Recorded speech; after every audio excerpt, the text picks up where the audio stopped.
The single predator to survive on the xenomorph homeworld.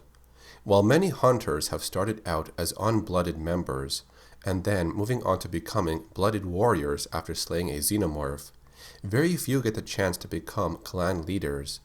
While the elders and ancients have many stories of their hunts on various worlds, not all of them can say they chose to remain on a planet longer than expected, to be hunted by their prey, and to survive alone.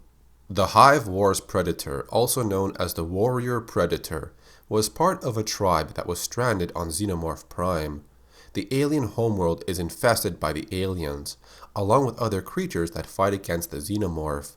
When his tribe landed on the planet, their reckless Xenomorph hunt did not go as planned. Every member of the tribe was eliminated, except for one. The Hive Wars Predator had survived. Not only was he alone on a hostile planet, his broken ship could not be repaired. He was now stranded on Xenomorph Prime. He was not limited to hunting skills. He was actually very resourceful. By salvaging the equipment from his ship, he was able to take limited supplies, which he would craft into new weapons.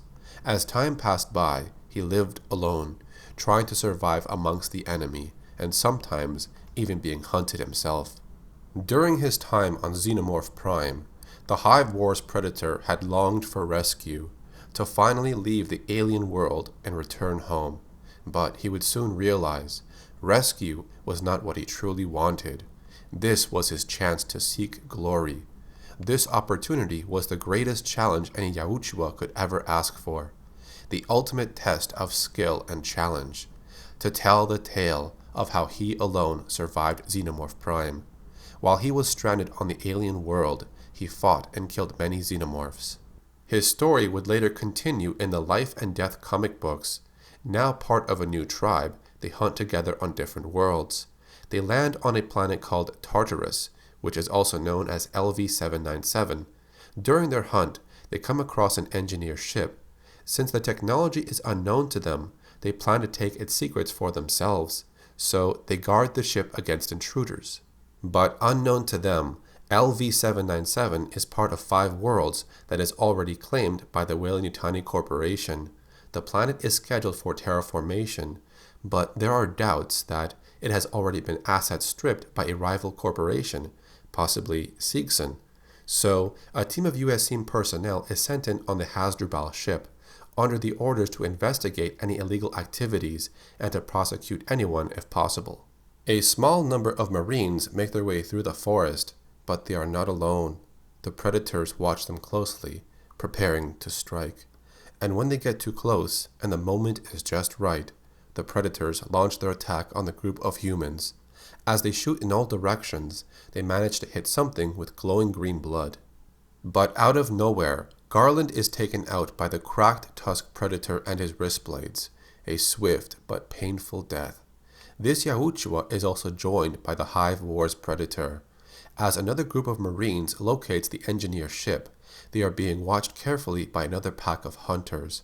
They are unaware that the predators are already here. Another battle would break out when the Hive Wars Predator would attack another group of Marines, stabbing one in the back as the others look on in fear. They try to fight it off, but their attempts are useless. This hunter is strong, but also reckless. While he may have taken out another Marine, he left himself open. He suffers injuries from the smart gun used by Rucker. As he runs off in pain, he leaves a trail of blood. Rucker follows the trail and tracks him down into a wooded area.